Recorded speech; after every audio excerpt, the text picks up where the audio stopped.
watching the debate between JD Vance and Tim Walz, and all I'm seeing from watching this debate is how much of a clown and a buffoon Donald Trump is, right? It is operating exactly as I predicted, exactly as I said it would be. JD Vance is actually intelligent. JD Vance is not suffering from dementia. JD Vance is not crazy. He will say crazy things, but he's not crazy. So he is actually making his case. Now, I know left-wing people will focus on, how he's being dishonest and all that kind of stuff. But, unfortunately, in this country, we have a lot of people who are just very emotional and very easy to manipulate. So I'm not even considering accuracy in what he's saying. What I'm considering is effectiveness. And from what I'm seeing, very effective. What you're not going to hear is all this sort of DEI talk, right? Because Donald Trump is the biggest DEI hire that there ever could be. He's absolutely not qualified to be president, and they just want to sort of slide him across the finish line with his one leg and half a brain. So where other people who screw up like him get disqualified, Donald Trump, they make excuses. It's 3-on-1 and it was unfair and this and that and Kamala, she was tricking him and whatever, right? But JD Vance is able to make his case. He's able to answer the questions or duck the questions effectively. He's able to stay on point. He's able to take this seriously. You can tell that he clearly practiced, unlike Donald Trump, right? You want Donald Trump to be the DEI president, right? He's the real ultimate DEI president. The guy who goes to a debate unprepared and gets demolished by Kamala Harris, somebody I do not like, right? I'm not impressed by Kamala Harris at all, but it's unfair putting Donald Trump against someone like Kamala Harris because Kamala Harris is not crazy. Kamala Harris is not a buffoon. She's not a lunatic, right? She actually has competence, right?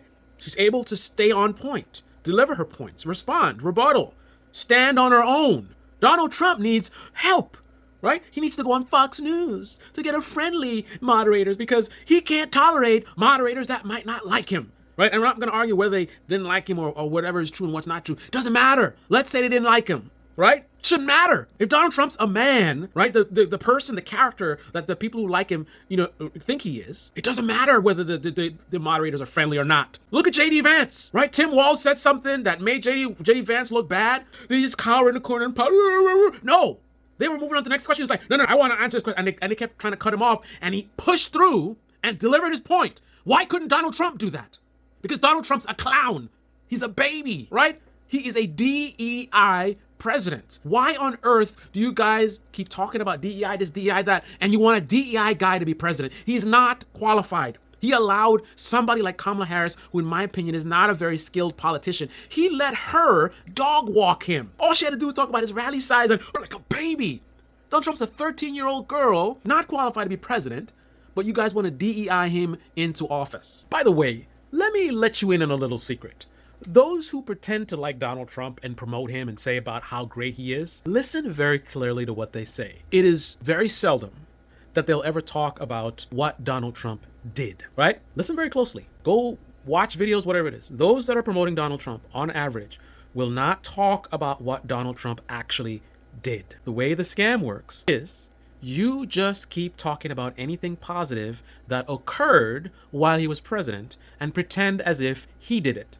So for example, let's say when Donald Trump was president, the amount of hurricanes that we had hitting Florida went down by 50%. They'll just say, under Donald Trump, we had less hurricanes, he made it so we don't have as many hurricanes. They won't talk about how he did it. They won't talk about what he did to affect the hurricanes, right? They'll just pick out a positive thing and attribute it to Donald Trump.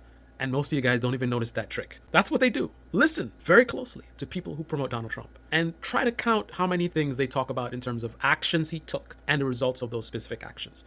The economy was great under Trump. Why? What exactly did Donald Trump do that made the economy good? Unemployment low under Donald Trump. What exactly did Donald Trump to make jobs low? Gas prices were low. What did he do exactly? And if you ask him, let me tell you the other trick. He's just going to say drill. And he's going to say vague stuff like, yeah, the economy, and you got to deregulate it, whatever. He won't be able to point to a single specific policy and explain how that policy resulted in whatever positive thing, right? And on the flip side of that, rather than challenging what Kamala actually did or what she could have done, they will simply just keep saying the record. Her record is her record. Talk about the record. Talk about the Fox, Rick. Rolling down the street doing 83, crashed into a tree near a university, right? They don't want to talk about the Fox, right? They just want to say her record is horrific. right? And they do the same thing they do with Trump. You attribute anything positive that happened under him to him. You attribute anything negative that happened while Kamala was vice president to her. Border czar. What do you think that is? If she was a border czar, she would have had power to do stuff with the border. But the reality is she wasn't the border czar, so she didn't have power.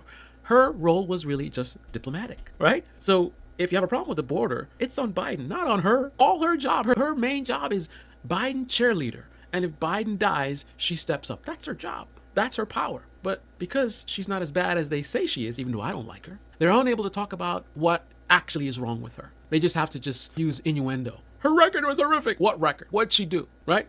Okay, I'm going to randomly pick a bunch of bad things that happened under Biden administration and act as if she did something to cause that, or she could have done something to stop it. But I know it's not on her, it's on Joe Biden, but I'm going to pretend like it's on her. You had 4 years to do it and you didn't do it. Right. It is absolutely insane.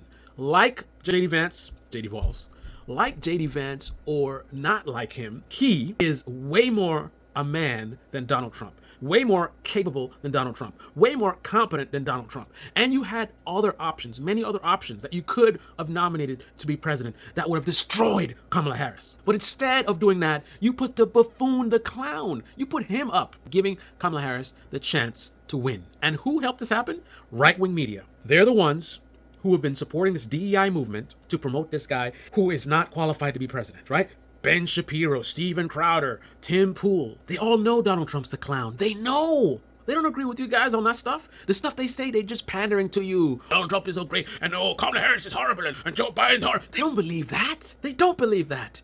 They even for a time tried to get rid of Trump and get somebody who's not insane. They tried to put the Ron DeSantis. But because the MAGA cult didn't want DeSantis, they wanted Trump. And the MAGA cult is so engaged, right? You get so much views and engagement on your videos, therefore money. So people said, all right, the YouTuber said, all right, they don't want Ron DeSantis.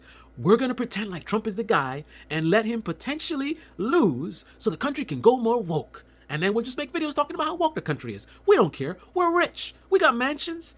We got cars. We got so much going for us, right? It's our audience that's going to have to suffer, right? We're going to be good. So we'll play stupid. Yeah, Trump's a great guy, and Trump is wonderful, and the liberal media, whatever. Listen, man, there's no explanation for why J.D. Vance can go and handle his own. Biased moderators or not, he held his own. So much so that I'm actually getting bored watching this. When I was watching the last debate, it was fun watching Kamala Harris just play Donald Trump like the bitch that he is. But in this debate, I'm not getting anything, man. Because there's points where Tim Walz looks like he's shook. I see Tim Walz ducking questions. Both of them are ducking questions, but I don't really see a winner right now, right?